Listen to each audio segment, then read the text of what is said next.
Welcome to Millionaire Agents Secrets, uncovering the hidden gems to help you become the next $1 million agent. And here's your host, Milton Player. Welcome to Millionaire Agents Secrets. My name is Milton Player, and our special guest today is one of the best real estate agents in the world, Matt Steinwede. He's an author, speaker, surfer, practitioner, director of multiple McGrath agencies, produced the real estate system, the listing system. He has a Monday morning starter on Facebook, has a community of devotees, all this with one of the most colourful backgrounds you could ever think of that's worthy of a mini-series. Welcome, Matt. How are you? Good, Milton. Yourself? Good. Thank you for coming on, mate. That's all right. Pleasure. I know one of the things I've noticed about your systems that you have is, and the way you do real estate, is how systemized you are. So can you tell us a bit more about that? I think I get a lot of emails from new agents because it's always hard to know where to start, what to do. And I think a lot of the training out there can be a bit too much. Mm-hmm. So I think keeping it very simple is important. The reality is we're in a business that we need to go and find our stock, build a relationship, and just take care of them over time. That's sort of what we do, both on buyers and seller side. So it's not too difficult, but it's how do you actually get that momentum? But I think if you just break it down to your day and understand what you got to do, like in a day, then you don't have to think about anything else. So if you just make your 30 connects, for instance, there's a girl that's working with us. She's having a bit of a difficult time getting started. Right. And her name's Kate, 23 years old, awesome girl, but she's just like a bit lost. And I think people think it's going to happen sooner than it does. So first thing is just take your time. But the next thing, sometimes people farm a prospecting area and think they're going to get all these listings, but it doesn't really happen that way. That's just part of what you do. And I think there's a bit of a misconception sometimes that they go, I'll go and work this patch. And then 3 months into it, they got nothing, like literally. So I think working with buyers is very important. Mm-hmm. Making your 30 connects a day, cold call, door knock, do all that usual stuff. But every person that you meet, my advice would be, whether it's a buyer, a seller, somebody that's asking for advice, just make them say, wow. Yeah. I think that's the most untrained thing in our business. Okay. Love it. Yeah, so make them say, wow. Because a lot of people come into real estate thinking it's going to be easy. How many times do you go into a listing and you're with someone and they say, all my friends say, I'd be brilliant at real estate. Yeah. And they talk, don't they? No listening skills at all. And then exactly like you say, they think it's going to be easy. And I think the biggest thing real estate agents miss is care with buyers. And if you're 100% on buyers and really working hard, business comes. Word gets around and it comes to you. Yeah. It's like you'll list more property, I reckon, from taking care of buyers than you will necessarily, in the first 5 years anyway, than you will necessarily like going out and randomly trying to find someone who goes, oh yeah, actually I'm selling today. Yeah.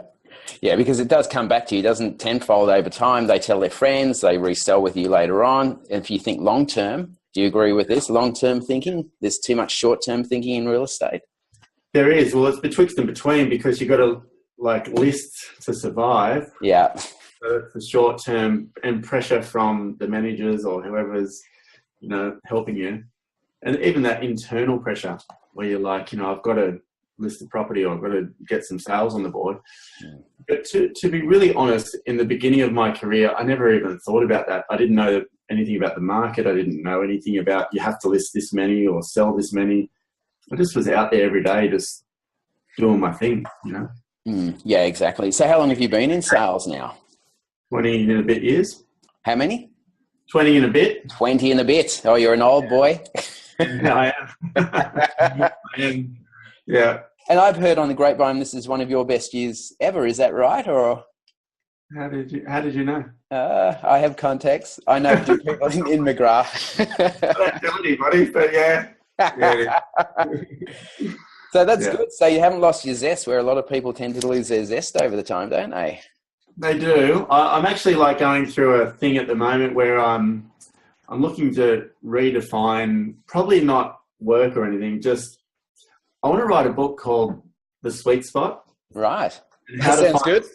The sweet spot. Yeah. How to find the sweet spot in life. So anyway, because I reckon real estate can be all absorbing. It can come at a cost. You know, is there a different way to do it, but still right?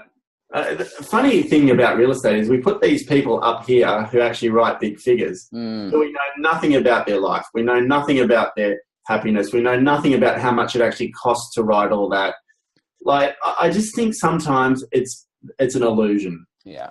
Because they could be the best performer in their company, but totally unhappy. So anyway. And they go on those roller coaster rides too, don't they? And they get more of a roller coaster ride once they start doing well. I do. Some of them suffer depression, I noticed too. And no one teaches you how to handle volume in this business. Everyone says, I want to write $1 million, but what does that mean? Like, does that mean 20 hours a day, 6 days a week? And is that really success? I don't know. Money terms it might be, but I don't know. Yeah, I don't think money terms is the way to measure success either. You have PAs. Yeah, it's one. It does help. It helps ease the pain, huh? Yeah. What about PAs? How many PAs do you have? I have me and another listing agent. So Trev, we sort of do everything together. Then we've got Pip, who does all the marketing. We've got Haley, who helps Pip. And Jimmy, who's like the client service guy. He's really just my wingman, really. Yeah. And I've got a young buyer agent with us. Okay. And you have 3 offices, is that right? 5. 5. So you've increased again. So 5 offices. That'll keep you even busier. Yeah, I don't have anything to do with it. Like, Jamie runs it, so I don't really. That's good. I just do my thing. So if we go back to sales, what do you think some of your biggest mistakes were? Some of the best lessons you've learned? Later, getting complacent. The complacency does creep in. You think your profile's growing and you're amazing and all this sort of stuff, and then you're just like complacent, and people feel that. They pick up on that vibe. Yeah. They tend not to do business with you. So that's probably the biggest lesson I've learned. But earlier on, I probably would have been smarter with my money. Okay. So investing it. Yeah, like I bought, a E500 Merc when I was, 30 years old or something. And, it's just because it was all exterior, people will think I'm this. And I reckon if I could do it all again, I would be a lot smarter with my money. I drove a Land Cruiser today. Right. And I probably would have been less about the external and more about the internal solidness. Because I think when you have peace of mind in life, you actually become more successful. It propels you because you're steady. Yeah. When you've got car loans and things and you're running to try and keep up, it's a different vibe that you bring. And you're probably projecting the wrong thing out there too. People start getting a little bit jealous and think, I don't want to give it to him. I want to give it to someone who wants it more. And I think they think that once you've got a great car and a great house and you're looking good and everything seems to be going well for you, you don't really need the business. So you haven't got the energy anymore. You don't have I suppose some agents, you need a little bit of greed from the agent to help them get what they want. Bizarre way to look at it. You do. They want hunger. They do want it. Owners want hunger. Yeah, they want hunger. Exactly right. What's one of the strangest or funniest things that have happened to you? Lots over time. But one time this lady was walking out of a block of units and there was this Pebble Creek circular staircase, and she was like an older fat lady, and she it was raining and she did the splits at the top and went like seriously, like it was pretty bad, like sliding all the way down the stairs and just fell face first on the pavement. And I was at the top, like I was hysterically laughing, and she was like, she was sort of hurt, but it was that funny. I was like, she's screaming, and anyway, that was pretty good. That's good. Did you sell it to her? No. Okay, well, think about look at listing preparation. Do you have, let's say, a song or a way to get into the zone that's particular for you? No, I listen to Esther Hicks all day, every day. To listen to what, sorry? Esther Hicks, Law of Attraction. Gotcha. Yep. Esther Hicks. So I listen to her all day, every day. So that's sort of how I keep that tone going. Yeah, so that keeps you. I don't have any pump-up songs. You don't have a pump-up song? That's all right. What about, when did you first realise you were cut out for sales? Because you came from a completely different world, didn't you, really? Yeah, I was a drug dealer. And did it take a while to get into sales, to realise you were good at sales, or did you use your drug dealing skills to... No, I still don't think I'm amazing at sales. Yeah. I just really like sort of connecting people together. Mm-hmm. Sort of like what I do with houses and stuff. And like in the criminal world, I was really well connected, and it was like, I think people sort of trusted me in that world. Yeah. And I was connected to all sorts of different organizations. And I think in a weird way, real estate's a bit like that. You know, they just get a sense of, you know, who you are. Yeah. And like, I'm super protective over owners. Like just now, I just got an offer and I'm just negotiating on a house. I'll show you. I don't know if you got 2 seconds. Yeah, sure, of course. So this is a guy, one of my owners I've never met. I've only emailed him. I've followed him up for a few years via email. Don't even know what he looks like. Never spoken to him on the phone. Mm-hmm. Selling his house, negotiating on it at the moment. He's never told me a buy price. I've just had a range. Right. And then I'm up to 945 now. I'm getting there. I've never asked him once, did he want to consider the offer? And I've been going since about 905. And he's just texted me this. He emailed me this back. I don't know if you can see it. Probably not. Yeah, no, I can see it. Yeah, he says, your efforts are outstanding. I'll sell at 965. And then I wrote back, well, I'm going to go for 975. And then his email just back to me then. I don't know if you can see that. It says... Yep, I'm very impressed. I'm very impressed you're a top operator. Yeah, and I just sold it for 975 before I came in here. So perfect. Happy days. That's what I mean, though. And I reckon he would have sold at 950, to be perfectly honest with you, just hearing the vibe along the way. But I like that. I think that's why I've done well at real estate. Yeah. Well, like you say, you learnt networking in the drug world and you took that networking style into real estate, and they both love networking, don't they? And if you're well connected, you're going well. Yeah. So what about when you were younger, going back to your youth? Did your parents encourage you? Were you a good student at school? Did you have a mentor back then? No? No. We were like, we're just poor. I grew up in Maroubra. I just surfed. No, nothing exciting. Yeah. You don't need a good education to get into real estate. You just need good social skills, don't you? Good EQ. Good EQ. Well, you do, but I reckon success in real estate is more mental than it is physical. Mm-hmm.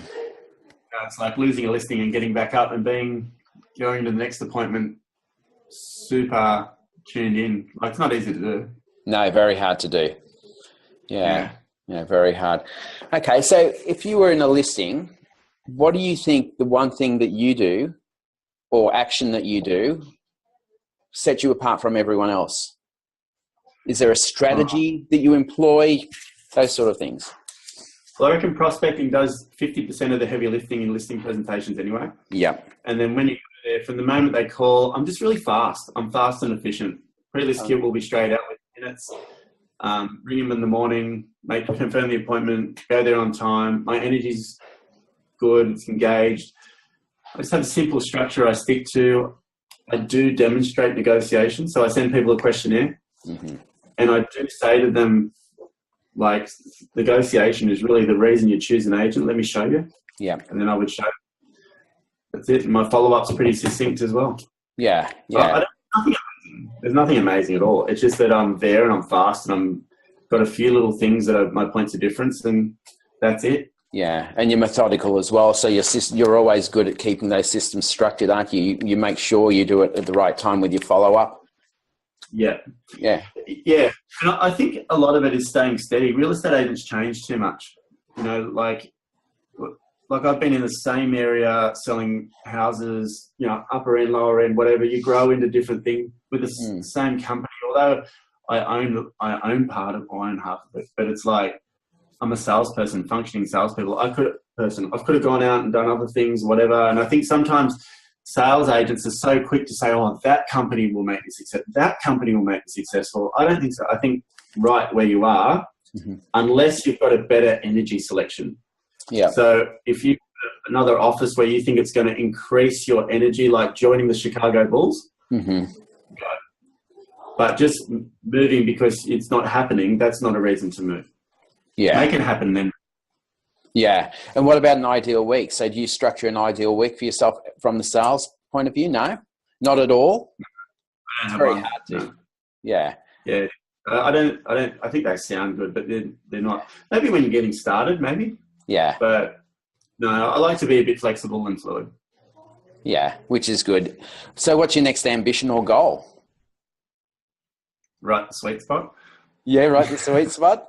How long will that take to do? I don't know. I have no idea. Yeah. You started? No.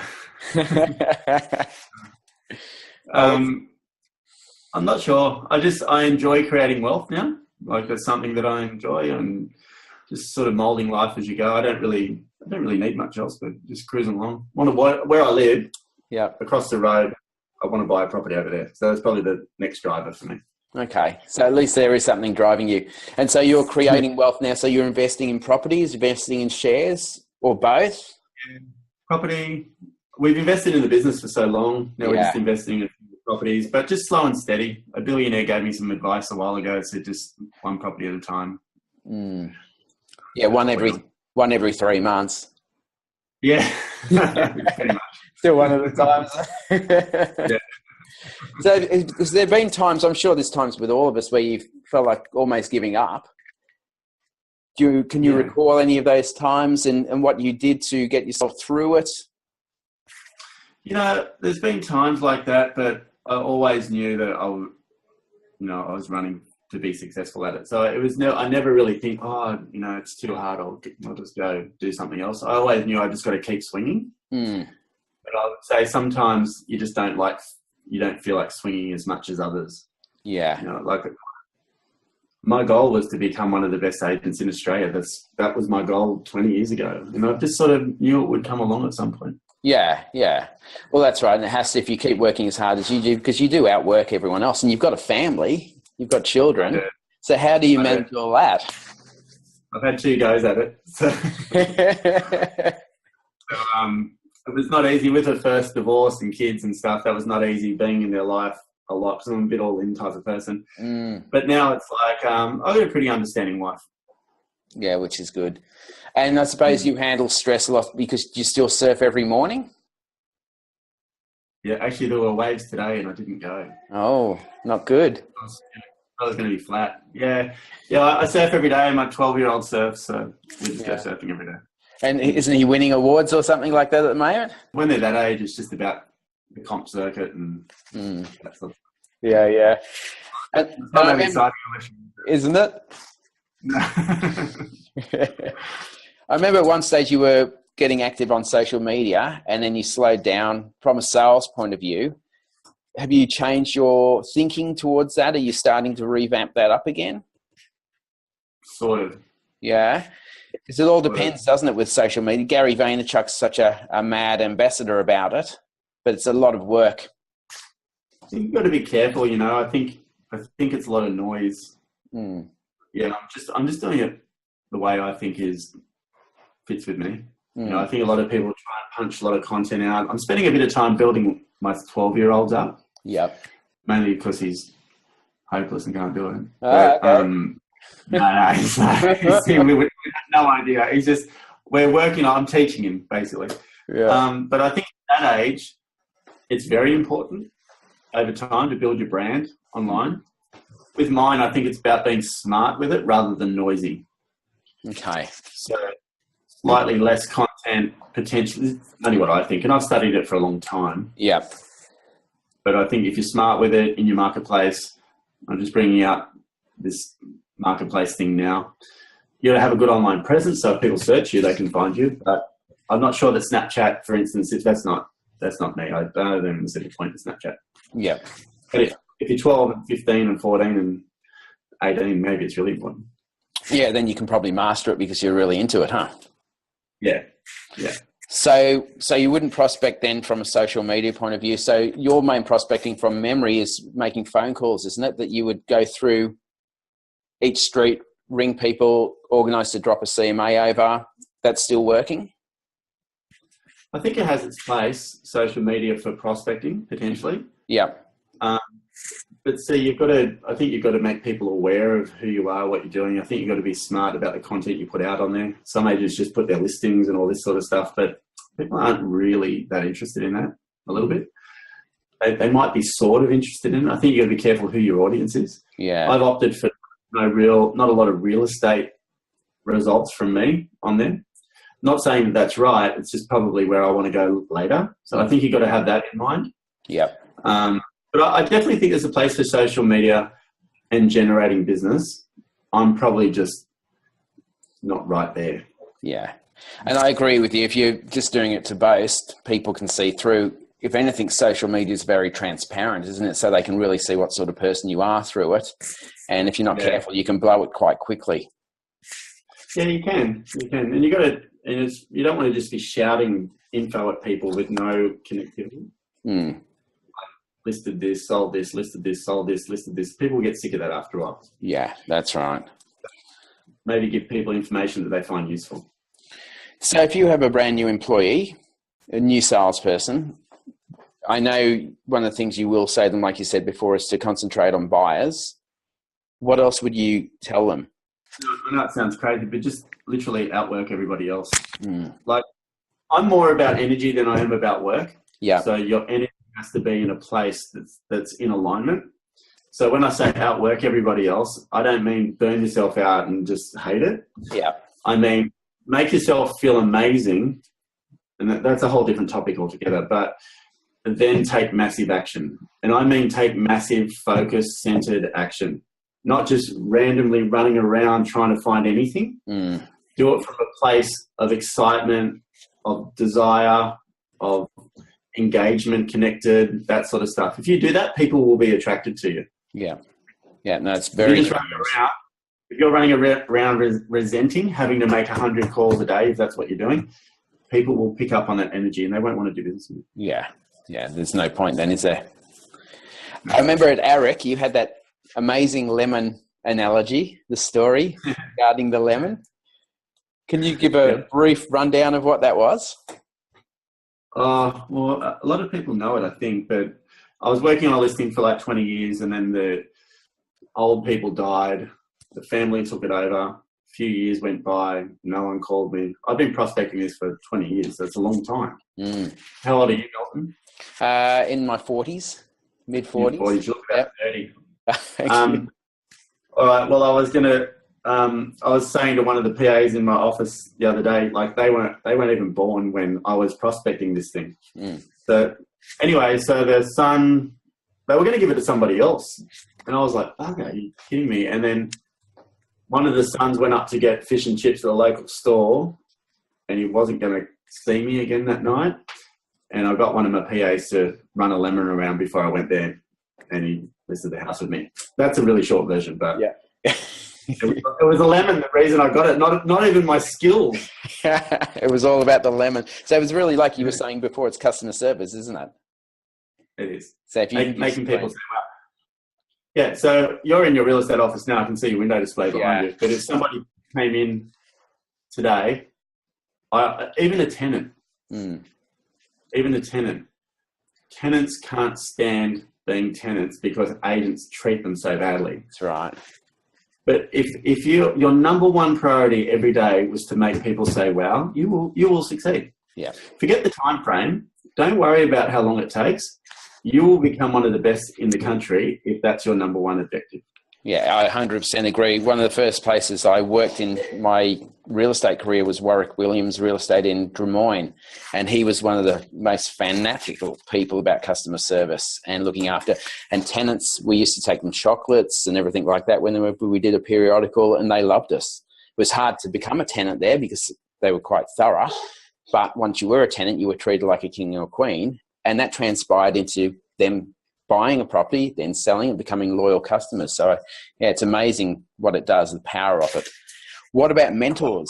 Johnny McGrath. Yep. I know it's everyone's mentor, but he has been. Yeah. And I remember when you first got into McGrath, you sent him a video, didn't you, at the start to try and encourage him to... Old videotape, for some people won't even know what that is, but an old videotape with, this will take 1 minute and 55 seconds of your time, but it could make a world of your difference to your life and possibly mine written on it. It was an idea given to me by my ex-mother-in-law, and I did. And here I am today, all these years later, we got the first McGrath franchise, but also the other offices and everything else, and an amazing relationship with John. But he's the best, seriously. Yeah. No, he's fantastic, isn't he? So it's very handy. And you'll stay with McGrath forever, of course. Yeah. Yeah. That's fantastic. So any advice that you would give to salespeople out there that you think's impertinent for them to know? Have a rhythm around your core area. Definitely work your core area. Have a rhythm that's yours, that you stick to every day. A little bit of a recipe. Make people say, wow, that's it. You know, there's not much else to it. I think sometimes we overcomplicate this whole thing. Yeah, exactly. All right, wonderful. Thank you, Matt. I really appreciate you coming on. It's been fantastic. And I appreciate Thanks. That's a pleasure, mate. All right. See you soon. See you soon, mate. All the best. Bye. Bye. Thank you for listening to Millionaire Agents Secrets. Want 5 times more listings? Go to www.miltonplayer.com for a free cheat sheet.